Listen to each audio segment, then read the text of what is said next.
Hi friends, welcome to my channel.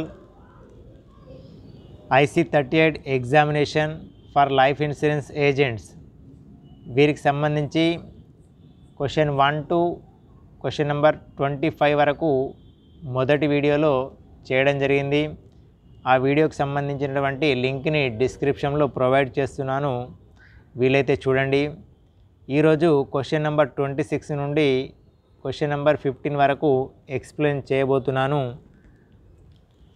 Friends, నా ఛానల్ని first time visit చేసినట్లయితే కనుక తప్పకుండా సబ్స్క్రైబ్ చేసుకోండి. మీకు ఇన్సూరెన్స్కు సంబంధించినటువంటి నాలెడ్జ్ అనేది వస్తుంది. Question number 26, purpose of assignment to transfer the rights of the policy. Question number 27, in ordinary revival of policy, payment of arrears with interest. Question number 28, judgment method of underwriting. Judgment method underwriting కి సంబంధించి subjective judgment is used. This method is especially used in case of complex cases. In this method, the company may seek expert opinion of a medical doctor. ఇదంతా కూడా judgement మెథడ్కి సంబంధించినటువంటి అండర్ రైటింగ్లో చూస్తారు. Question number 29, numerical rating method of underwriting. అండర్ రైటింగ్లో numerical methods ఎప్పుడు ఉపయోగిస్తామంటే, underwriters assign the positive rating points for all negative or adverse factors. The total number of points so assigned will decide how much extra mortality rating EMR it has given. If EMR is very high, insurance may given decline. ఇది numerical రేటింగ్కి సంబంధించినటువంటి points. Question number 30, risk classification. The process in which individual lives are categorized and assigned to different risk classes depending on the risks they pose. Risk classification కి సంబంధించి ఇది the process in which individual lives are categorized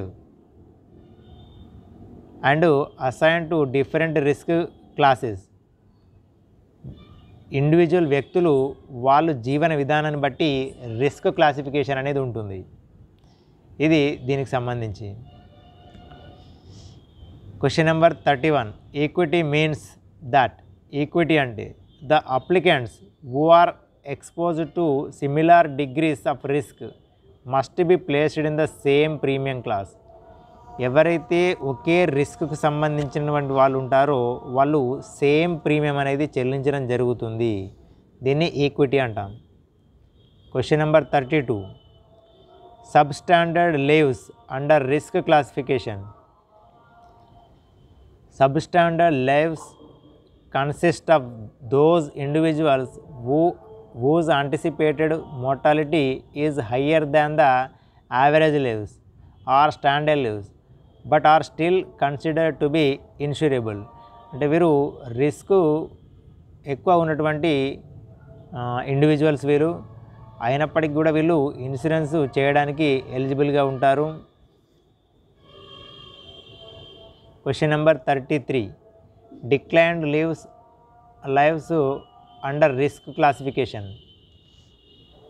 అయితే declined lives consist of those individuals whose impairments and anticipated extra mortality are so great that they could not be provided insurance coverage at an affordable cost. అంటే వీరు రిస్క్కు సంబంధించి ఎక్కువ risk కలిగినటువంటి వ్యక్తులు, వీళ్ళకు affordable ప్రీమియంలో policy అనేది రాదు. Question number 34, if an insurance company accept the risk with a lien on sum assured, then what does this imply? Lien implies that if the life assured dies from a specified clause within the given period, only a decreased amount of death benefit may be payable. చూడండి, if an insurance company accept a risk, insurance company రిస్క్ను accept చేసి ఒక policy issue చేసింది అని అంటే దానికి సంబంధించి lien implies that if the life assured dies from a specified cause, ఒకవేళ ఆ పాలసీ తీసుకున్నటువంటి వ్యక్తి మరణిస్తే కనుక within a given period only a decreased amount of death benefit may be payable. Question number 35. When the insured promises to pay the insured a specific amount at the end of the term, if the insured survives the plan entire term, then the claim will be known as. ఇక్కడ insurance company పాలసీదారుడికి promise చేస్తుంది ఏమని, మీకు policy ముగిసిన తర్వాత కొంత amount ఇస్తాము అని. Policy చివరి వరకు కూడా మనం ఉన్నట్లయితే మనకు ఆ అమౌంట్ వస్తుంది. దీన్ని మనం ఏమంటామంటే మెచ్యూరిటీ క్లెయిమ్ అంటాం. Question number 36. If the insurance company makes periodical payments to the insured at a specified intervals during the term of the policy, then these payments are being made as per survival benefit payments. Insurance policy తీసుకున్న తర్వాత పీరియాడికల్గా insurance company మనకు కొంచెం payment అనేది ఇవ్వడం జరిగితే అటువంటి దాన్ని ఏమంటామంటే సర్వైవల్ బెనిఫిట్ పేమెంట్స్ అంటాం. ఇది మోస్ట్లీ మనీ బ్యాక్ పాలసీలలో బాగా వస్తుంది. Question number 37. A life assurance company paid the treatment cost to the insured during the event of hospitalization of the insured during the policy term. This is an example of.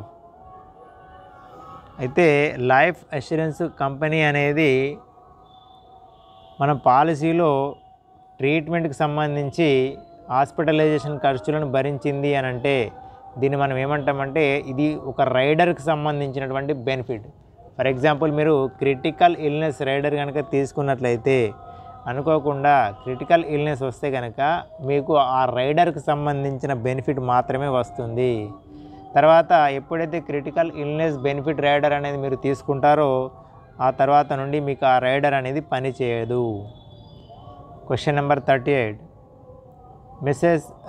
Miss Rani purchased a critical illness rider along with a term assurance plan from ABC insurance company.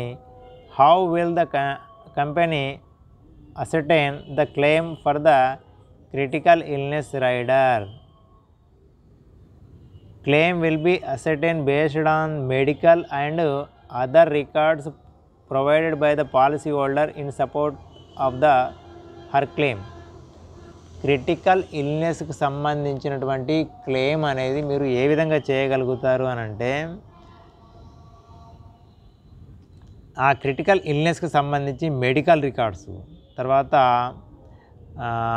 ఆ documents ఏవైతే ఉంటాయో అవన్నీ కూడా పాలసీదారుడు insurance కంపెనీకి మీరు సమర్పించినట్లయితే అప్పుడు ఆ insurance company ఆ క్లెయిమ్ అమౌంట్ని రిలీజ్ చేస్తుంది. Question number 39. A claim is a demand that the insurer should make good the promise specified in the contract. Claim అనేది మనకు ఇన్సూరెన్స్ కంపెనీ ఇచ్చేటటువంటి ప్రామిస్, మనకేమైనా అయితే కనుక వచ్చేటటువంటి అమౌంట్ అన్నమాట. Question number 40. Surrender of the policy. Surrender of the పాలసీకి సంబంధించినటువంటి ముఖ్యమైనటువంటి points. Surrender value that is payable to insured is usually A percentage of the premiums paid. A policy can be surrender only if it has acquired the paid up value.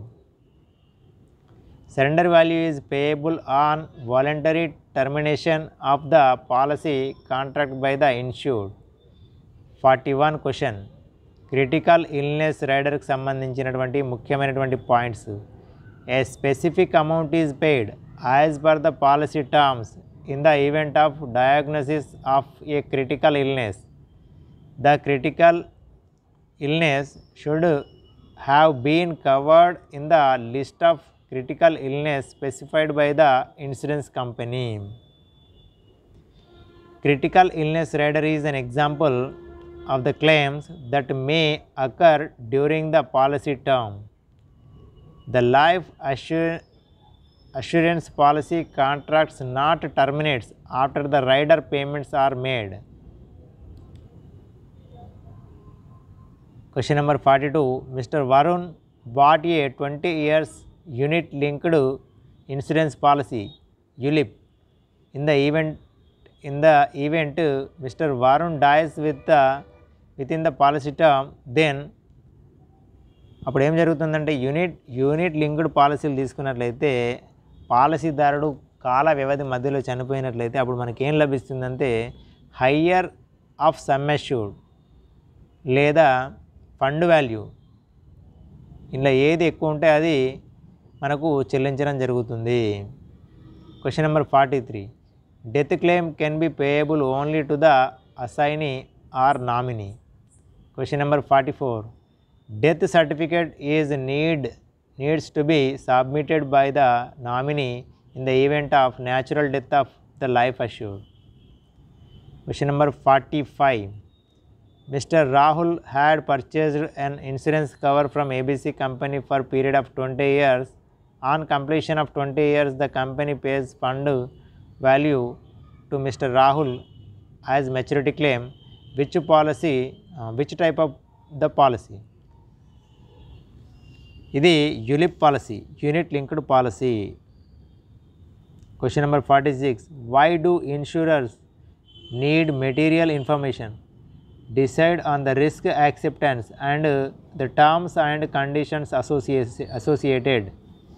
Question number 47. Which is the regulator for the insurance industry in India? Insurance ఇండస్ట్రీకి సంబంధించినటువంటి నియమావళి అంటే దీన్ని regulate చేసేది ఎవరు అని అంటే IRDAI, insurance regulatory and development authority of India. Question number 48. Secondary burden of risk means setting aside reserves as a provision for meeting potential losses in the future. Question number 49. Method of risk transfer is insurance. Question number 50. Which among the following scenarios warrants insurance? The sole breadwinner of a family might die untimely. This is the correct answer. Question number 51. Jan Arogya is an insurance scheme is run by an insurer and not sponsored by the government. Jan ఆరోగ్య అనేది ఒక private insurance company నుండి నడపబడుతుంది. ఇది government scheme కాదు. Friends, ఈ video నచ్చినట్లయితే like చేయండి, మీ ఫ్రెండ్స్ అండ్ ఫ్యామిలీ మెంబర్స్కి షేర్ చేయండి, తప్పకుండా నా ఛానల్ని సబ్స్క్రైబ్ చేసుకోండి. And finally thanks for watching.